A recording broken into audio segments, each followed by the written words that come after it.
Well, it's a significant anniversary. Not only the birthday of the executive producer, Tom Story, who's normally here with us on In My View, but it's also the outbreak of the American Civil War. On this day, just before dawn in 1861, cannon roared into action in Charleston, South Carolina.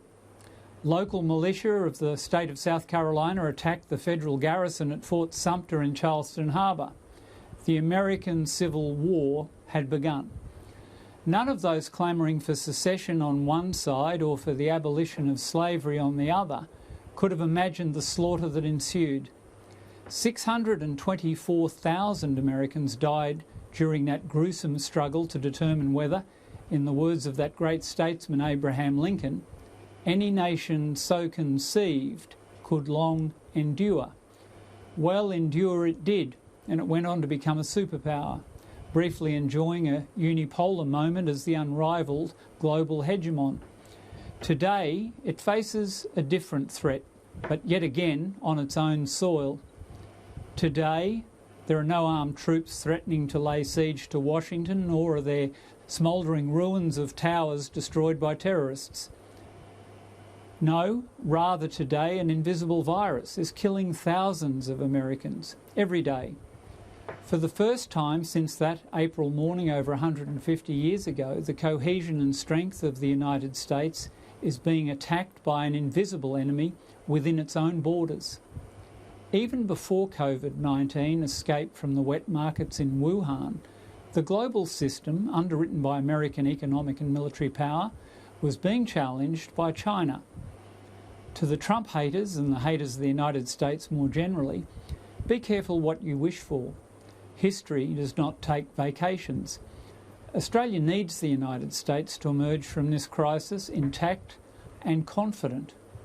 Nor should we forget that the odious nature of that Chinese regime, whose arrogance and secrecy both spawned and concealed this pandemic until it was running riot throughout the world.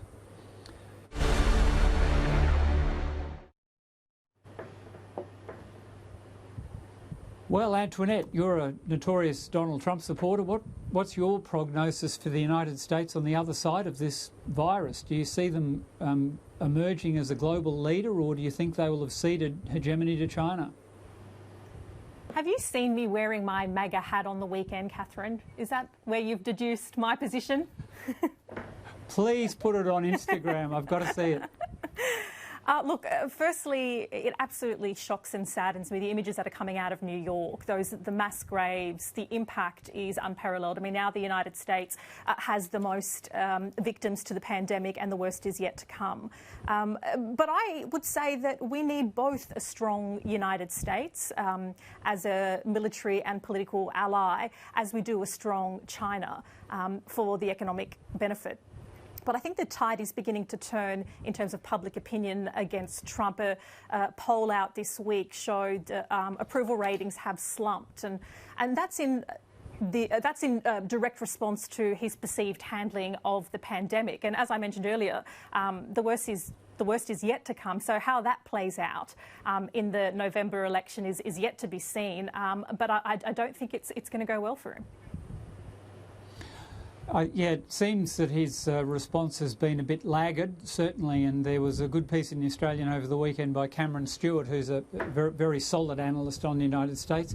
Karina, what's your view? Do you think the United States is resilient and will bounce back from this and occupy a central role in the global power balance, or do you think this is a symptom and trigger of further American decline?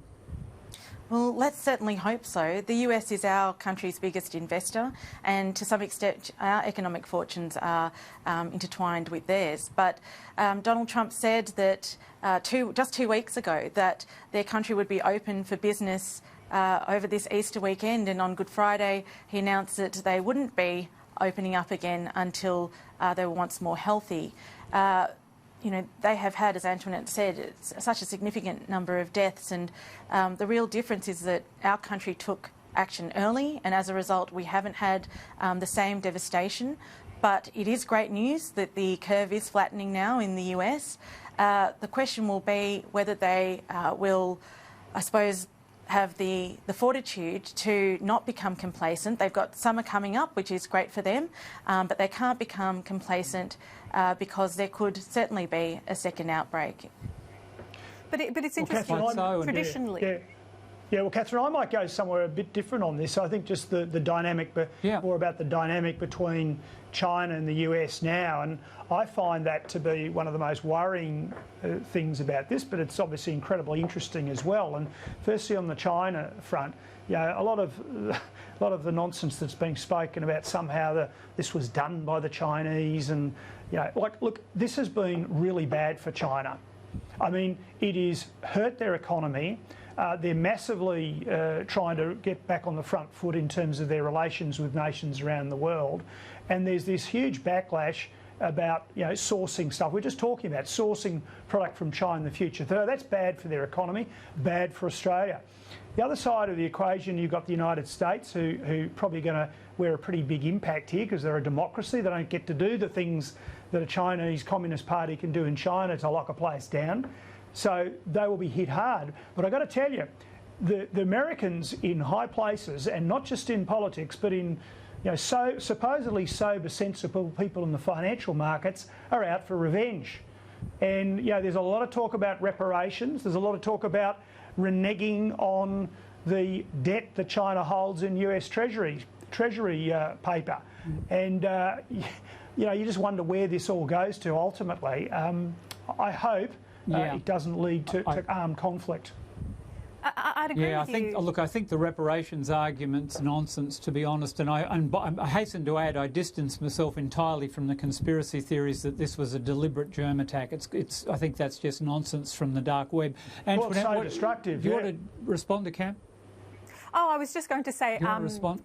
Yeah, Campbell, as you mentioned, everybody is suffering in this pandemic, and it's really easy for people to want, as you mentioned, reparations or to seek some sort of revenge. But the entire globe is suffering, and what we need is for the United States to get through the worst, which is yet to come. And as we see, China is recovering, beginning to, which is good news, and hopefully that's a blueprint for how the rest of the world will follow. But interestingly, usually in situations of national emergencies, people rally around the flag, so to speak, and put their support behind their leaders. But what I'm finding interesting in this emergency and this pandemic, that isn't happening in the United States.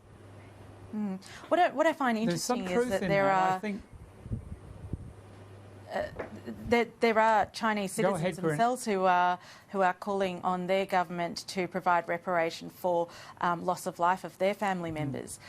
So it will be interesting to see what action Chinese citizens might take against their own government. If such action is taken, and if it were successful, then I think that does open up that Pandora's box of, you know, what do other countries do if there is some responsibility on behalf of the Chinese government in terms of how they handle the crisis, trying to cover it up, allowing people to travel overseas and spread the disease. These are things that, you know, could well need to be considered into the future.